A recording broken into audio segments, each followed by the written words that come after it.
In today's Sacred Flow podcast, I'm going to share with you how I stay present to all those overwhelming events happening in the world while holding my own experiences and responses to them.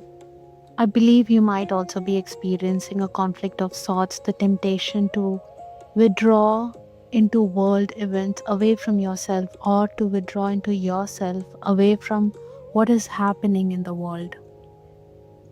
The fact is that both matter, and we are being called quite dramatically, if I may say so, to stay present to what is happening out there and to what is happening inside us, and to let the two be in conversation with each other.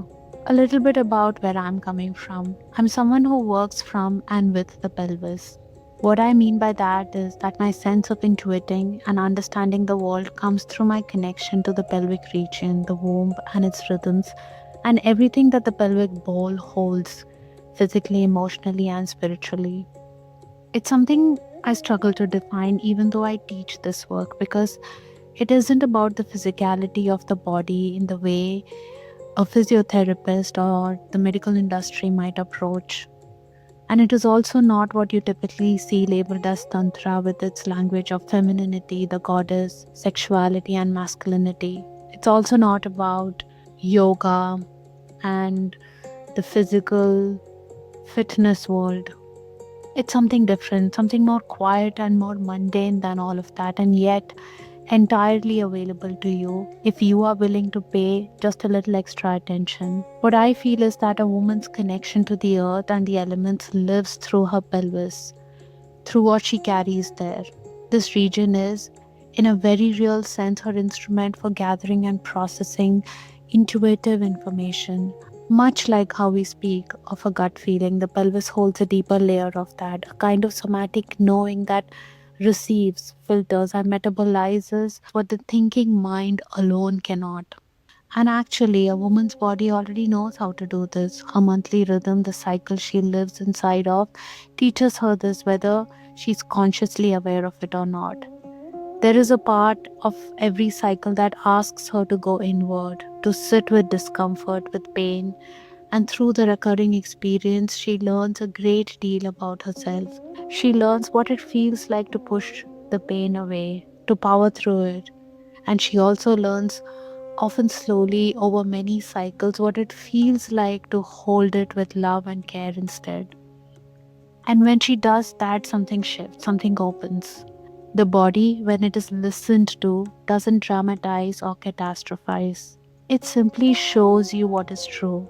That capacity, that lived recurring experience of meeting discomfort without fleeing it, is actually one of the greatest gifts of the female body, and it is exactly the capacity we need right now. If that sounds a little out there and isn't for you, that's completely okay. You may or may not resonate with what I'm about to share, but if it piques your curiosity, you are welcome. You are in the right place.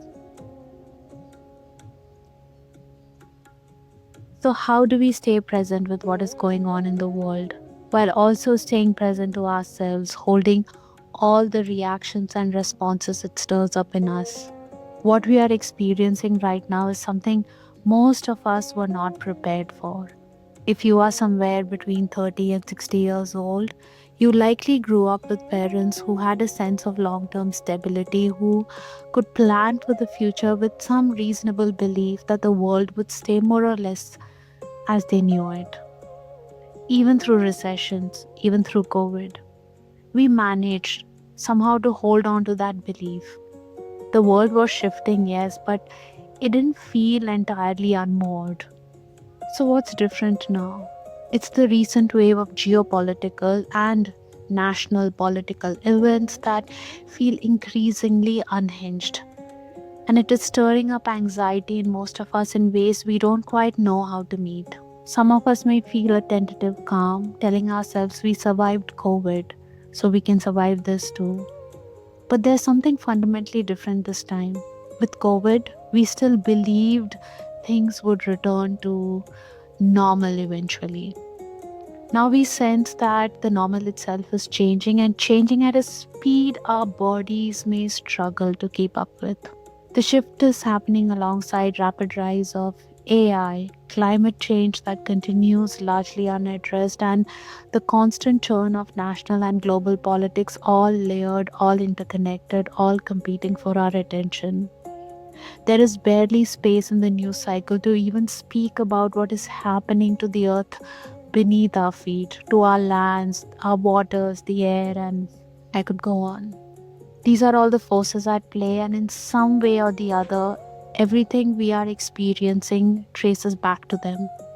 Maybe this is a good moment to take a breath together,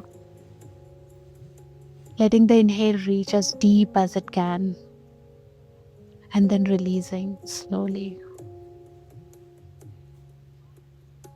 You might be listening to this while doing something else, which I actually think is a wonderful way to receive this kind of content, except when driving, of course.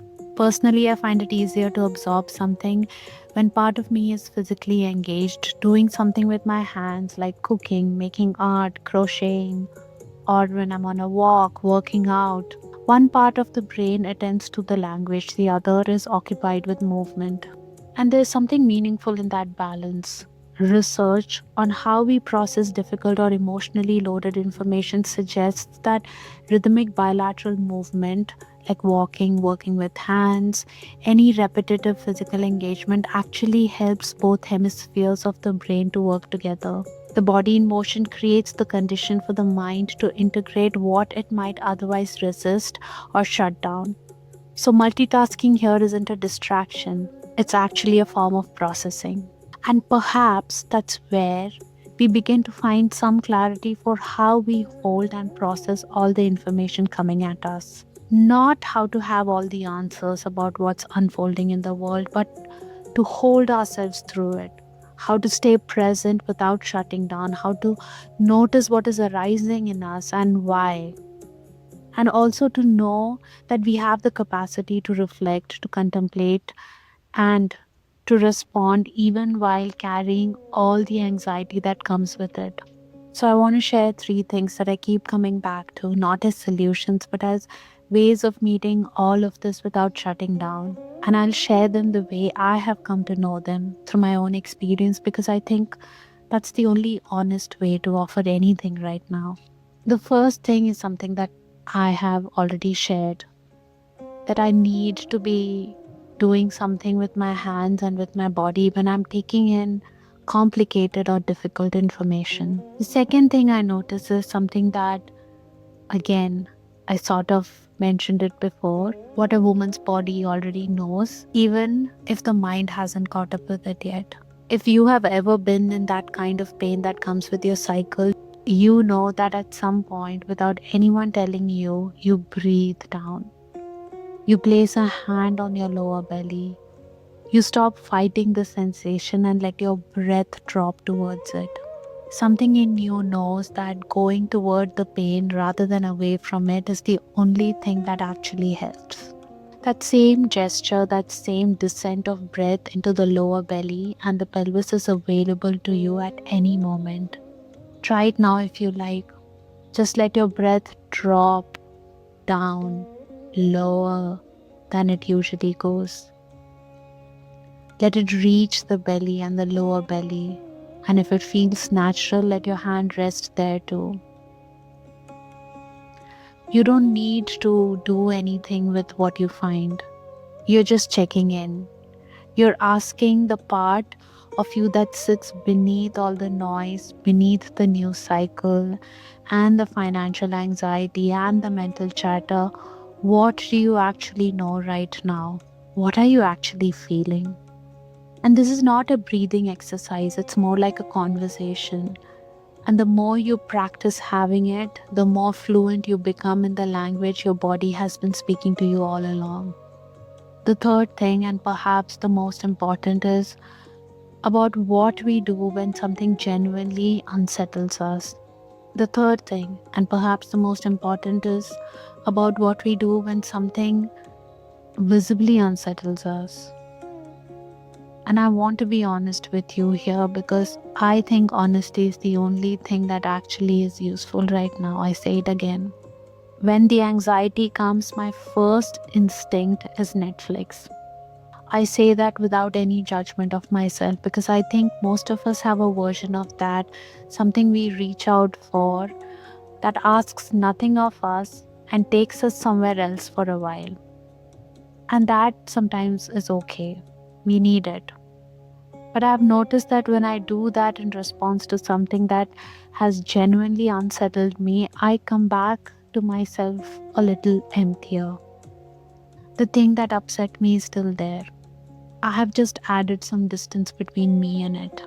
So, what I try to do instead, and I say try because I don't always manage it, is to stay with the feeling long enough to actually meet it.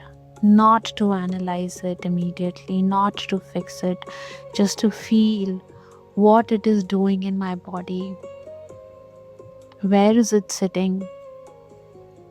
What is it doing to my breath? Is there a tightening somewhere, a heaviness, a restlessness?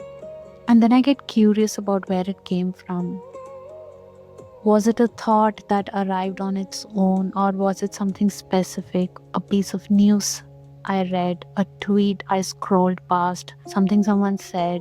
And if it is something external that is triggering it, I ask myself, what specifically about that landed so hard? What part of me felt threatened by it?